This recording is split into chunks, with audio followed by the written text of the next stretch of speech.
from the headquarters of Telesur English in Quito, Ecuador. This is From the South, and I'm Carla Gonzalez.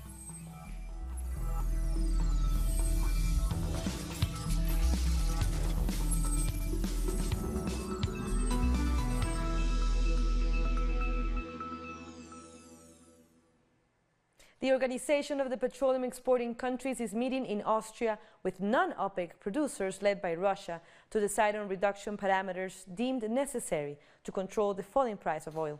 But Iran has said that it won't commit to a cut in oil production unless US-imposed sanctions on the country are removed. Iran, Venezuela and Libya are likely to get exemptions from any output cut. The Iranian petroleum minister went on to criticize the US presence in Vienna and questioned the motives of the US government representative, Brian Hook. Brian Hook I don't know what he is doing in Vienna. If United States is here to submit his proposal to join OPEC, putting pressure on some OPEC members to how to decide. It's very bad for OPEC. It's unacceptable for OPEC and major member of OPEC. No doubt that they are going to create difficulty for our revenue, for our export. Resisting, it's clear, and it's not a simple issue for us to accept it and to go along with it. We are resisting, we are trying to preserve the level of our production and especially the level of our export.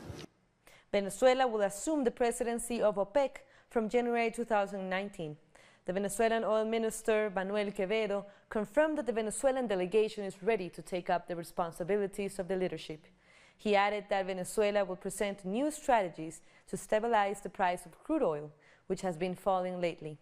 Quevedo said that Venezuela will contribute with measures that facilitate the development and growth of OPEC member states. The cooperation between the OPEC and non-OPEC countries was an initiative of our president, Nicolas Maduro. Now we are evaluating how to develop this cooperation. It's very important that the OPEC and non-OPEC countries work together as best they can to maintain the stability of fair prices. That's best for the social and economic development of the peoples of the world. Venezuelan President Nicolas Maduro and his Russian counterpart Vladimir Putin signed several agreements in Moscow on Thursday. The two are reinforcing petroleum agreements and have guaranteed investments of more than $5 billion to raise production between their oil companies PDVSA and Rosneft through joint ventures. They also agreed to guarantee investment of more than $1 billion in mining.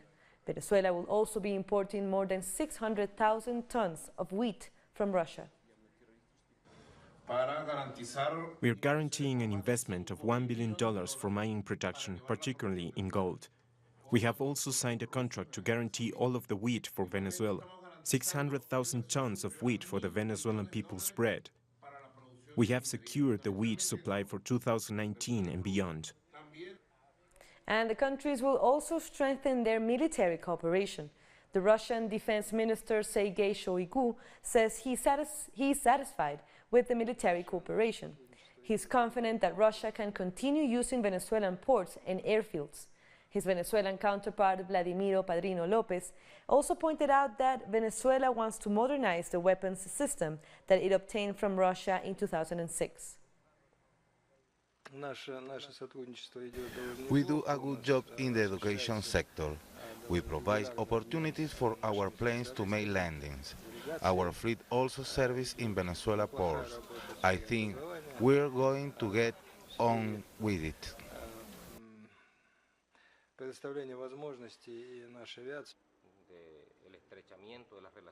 Our relations started when Hugo Chavez was president, and now with Nicolás Maduro, commander-in-chief of the National Bolivarian Armed Forces. Let's hear from our correspondent in Russia, Hans Eloro, who has more. During this day, important agreements related to growth and development have been signed between Venezuela and Russia. Maduro said they are focused mainly in energetic, minery, agro-industrial, satellite and also technical military sectors. In 2019's first trimester, this Intergovernmental Commission aims to keep on working in this bilateral agenda, also to look for new agreements related to agro-industries. Russia will suministrate 600,000 tons of wheat to Venezuela, and on energy regards, they talked about $5 billion, and for minery, an approximate of $1 billion, especially to extract gold and diamonds. Maduro has emphasized the need of a balanced economic system where not only dollar works, but also other currencies to circulate for this multipolar world. To build up this kind of world is one of the aims of this visit. Since this alliance with the Russian Federation, Putin condemned the external oppression, force and terrorist acts against Venezuela. And also he supports political dialogue that respects differences and above all, the respect to people's autodetermination and sovereignty. That was Hansel Oro from Moscow. Now to Brazil. Prosecutors say that leading global oil traders were deeply involved in a corruption scheme at the state-controlled oil company Petrobras. The prosecutors said they paid more than $30 million in bribes to employees between 2011 and 2014. They say the top executives of Vitol, Trafigura and Glencore were fully aware of the bribes, which may be continuing. The Brazilian Federal Police have alerted Interpol. Glencore, Vitol, and Trafigura are three giant companies with revenue higher than Petrobras that practice crimes in more than 160 trade operations, with more than 30 million in bribes. This shows that the investigations in their initial phase are only revealing the tip of the iceberg. We bring you another special report on the Cuban doctors who worked in Brazil. This is the story of Dr. Berlices Labrada Guevara, who was in charge of 5 communities in the small town of Prado in the northeast of Brazil. The village of Abril is one of the oldest in the Brazilian state of Bahia, and it was one of 5 communities the Cuban doctor Berlices Labrada Guevara served for over 2 years. During her time, she changed people's lives in more ways than one. She decreased the amount of medicine we took and changed our eating habits. We no longer consume sugary, soft drinks, or buy processed food like we did before. Now it's for these campesinos to say goodbye to Dr. Guevara. She was really a person who was dedicated to help people, to cure the human. There are doctors who only think of money, who run clinics, but have no real commitment to serve people. She didn't have patience. We were her friends. All of her patients are very sad that she is leaving. Some even got sick when they heard. Now we arrive to the beautiful La Playa de la Pasión, another hard-to-reach community. It's home to people like Maria Elena, who has seen many doctors, but none of them were able to diagnose her symptoms. But that all changed when she saw Dr. Guevara, who identified that she had kidney problems.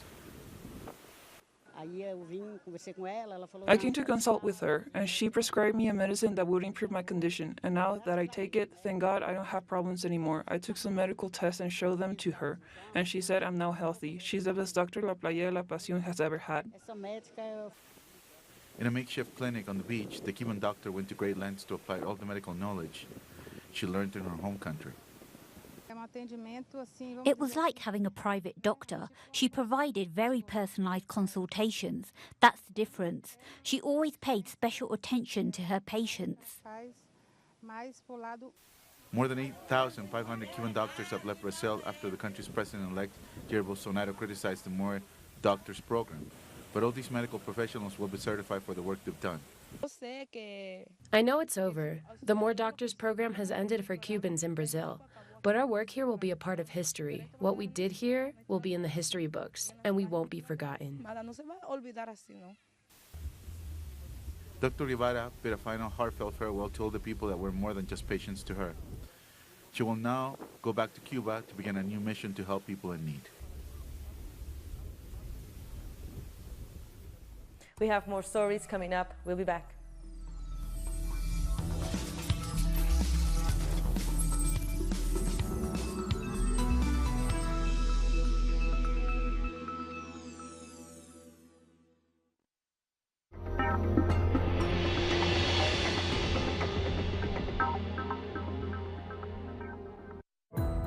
Our actions have an impact on the environment. It's our responsibility to change for the sake of our planet. Let's be part of this transition. Watch, preserve, and protect your Green Zone. Wednesdays, only on Telesur.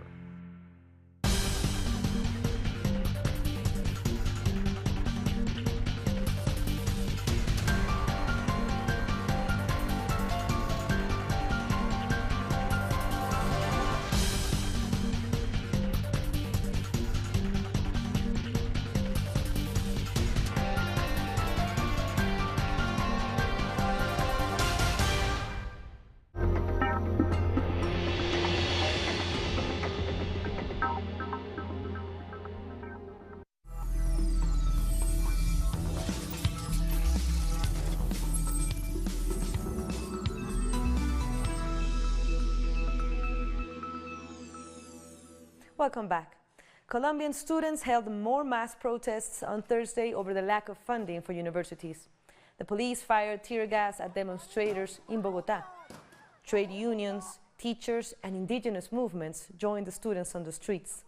They have held a series of protests in recent weeks against budget cuts and tax reforms announced by the government of President Iván Duque. Many of those actions have been met with police repression.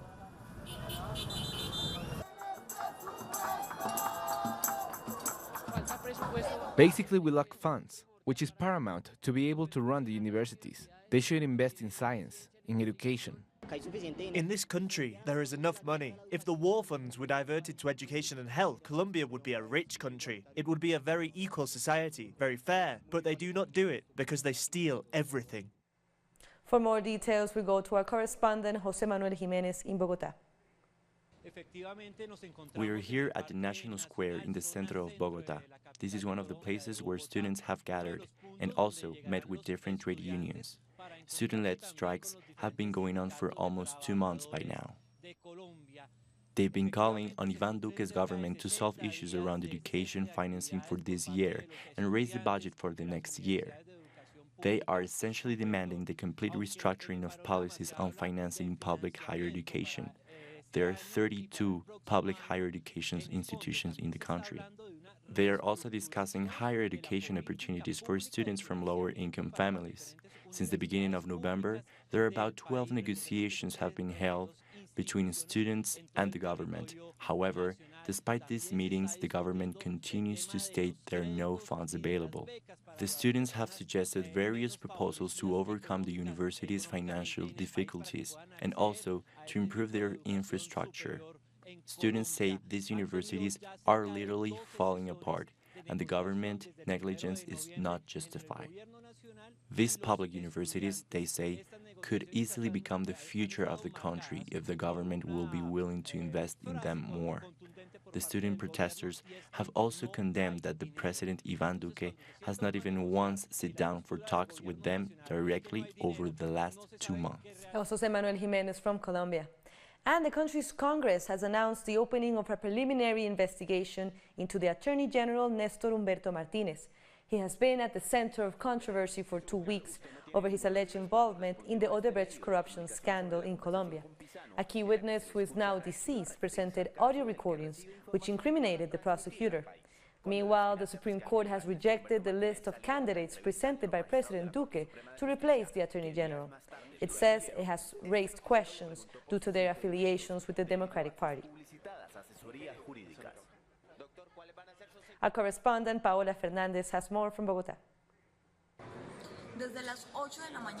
The Supreme Court has been deciding on who should be the next prosecutor to investigate the Odebrecht corruption scandal, one of the biggest to hit Colombia. Attorney General Néstor Humberto Martínez is no longer eligible, as he's also under investigation for his links to Odebrecht. President Iván Duque was responsible for choosing new candidates, but all of them were considered to be not suitable because of their political ties. The Supreme Court is now asking for a new list of candidates to select the new prosecutor. Paula Fernández from Colombia. Now we move to Venezuela, where the country commemorated 20 years of the first electoral victory of Hugo Chávez, the leader of the Bolivarian Revolution. A march was organized by the Socialist Party from Plaza Morelos. Chávez won the presidency with 56% of the vote back in 1998. a landslide victory. Once he took office, he began a social justice program to help the poorest in Venezuela. He promoted the rewriting of the constitution, which is now considered to be one of the most progressive in the region. Uruguay's government plans to invest just over $500 million to improve the country's highway infrastructure. Over the past 3 years, the government spent $1.5 billion on road networks. Transport Minister Victor Rossi says this includes the construction of a viaduct, a series of bridges that would connect the Rambla Boulevard to the Montevideo port using electronic toll systems. The minister is assuring that there are sufficient funds available. As we continue covering the migrant caravan in the U.S.-Mexico border, here's our story about a rapper who wants a shot at a better life. For some rappers, violence is part of life and often unavoidable, but this Honduran migrant wants nothing to do with it. Christian Sanchez is 22 years old and escaped drugs, gangs, poverty and violence in his hometown with nothing but clothes on his back. He now finds himself stranded at the Mexican border.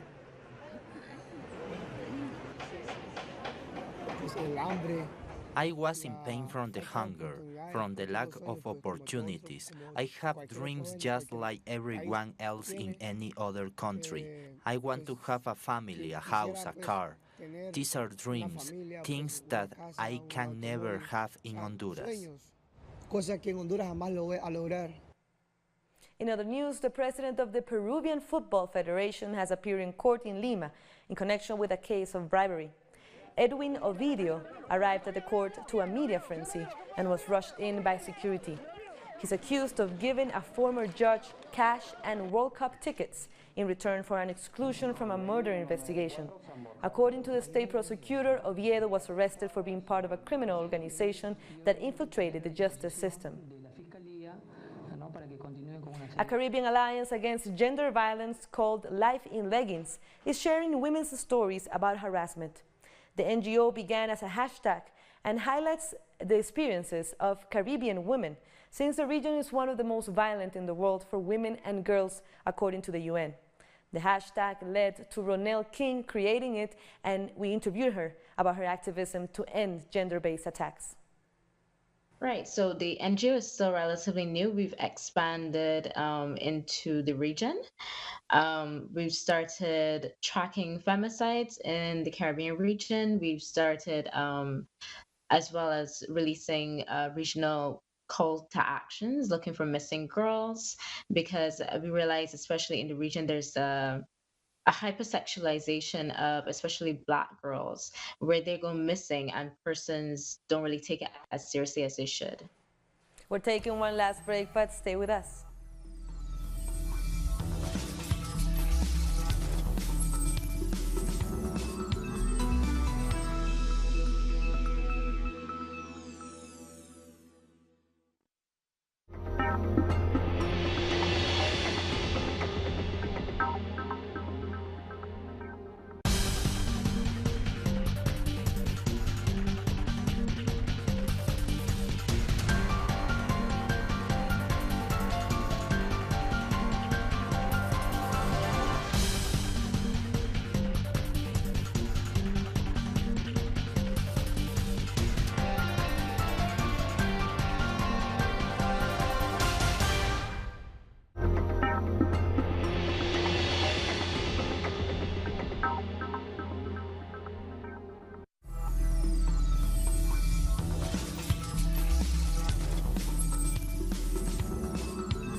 And we're back.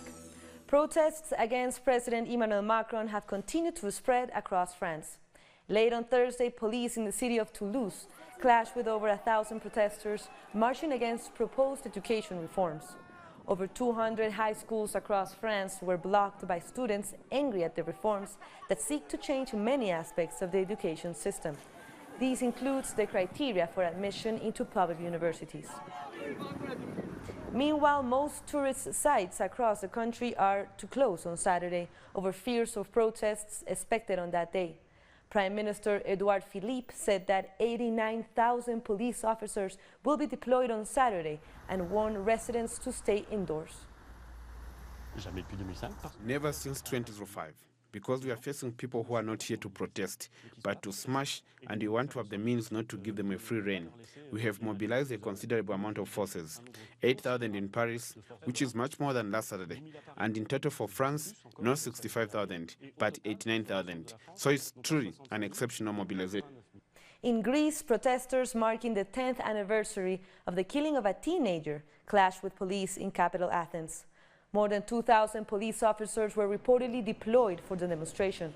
The protesters threw stones and petrol bombs, and they were met with tear gas and water cannons by the police. Earlier, a demonstration was held in memory of the 15-year-old Alexandros Grigoropoulos, who was shot dead by a police officer in 2008. His killing was followed by weeks of riots. The arrest of the chief financial officer of the Chinese tech company Huawei in Canada has sent shockwaves around the world. Meng Wanzhou was taken into custody at the request of the United States and is set to appear in court for a bail hearing today. Meng is the daughter of the Huawei founder and faces possible extradition to the U.S. Her arrest threatens to escalate the ongoing trade dispute between the U.S. and China. North Korean Foreign Minister Ri Yong-ho has held discussions with his Chinese counterpart, State Councilor Wang Yi, in the Chinese capital, Beijing. Ri arrived in Beijing for a 3-day working visit that aims to cement ties between the two nations. The ministers held discussions around bilateral relations and the situation on the Korean peninsula, among other issues. Zambia's constitutional court has ruled that President Edgar Lungu can stand for the third term as president in 2021. 4 political parties had petitioned the court, seeking a ruling on whether Lungu is eligible to contest in these elections. The opposition had argued that Lungu's third term would violate the Zambian constitution, which states that a person who has been elected twice as president can't be re-elected.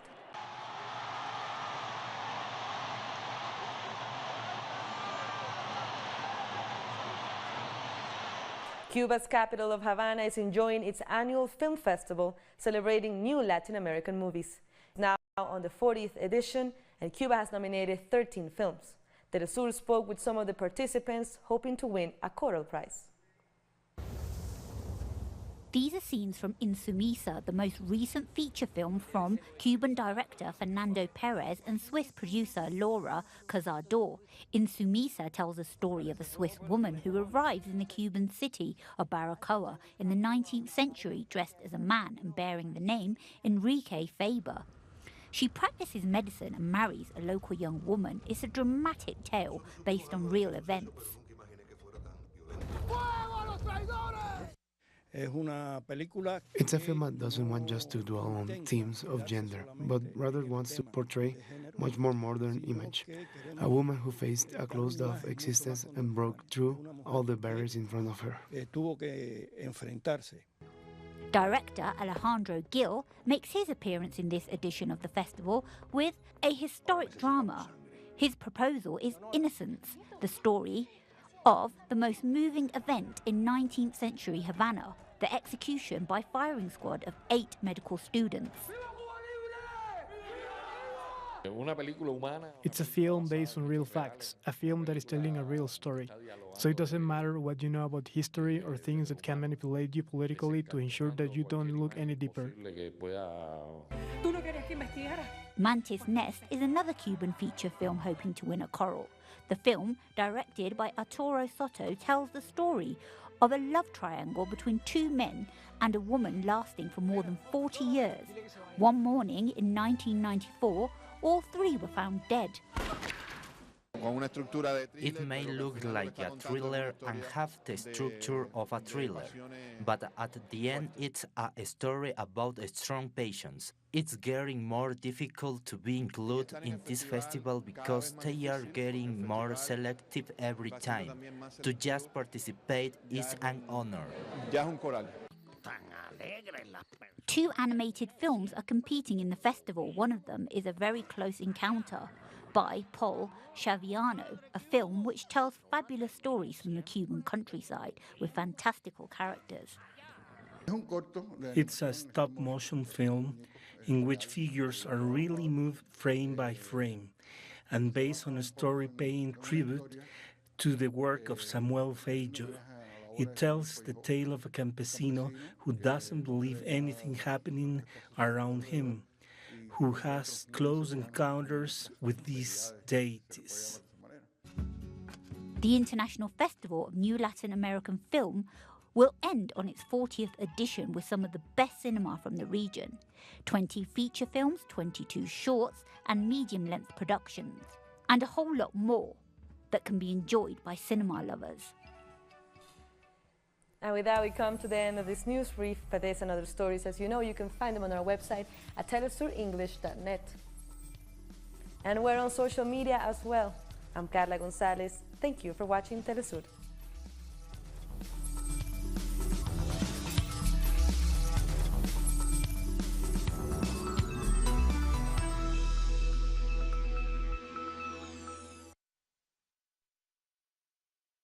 Sentí el latido.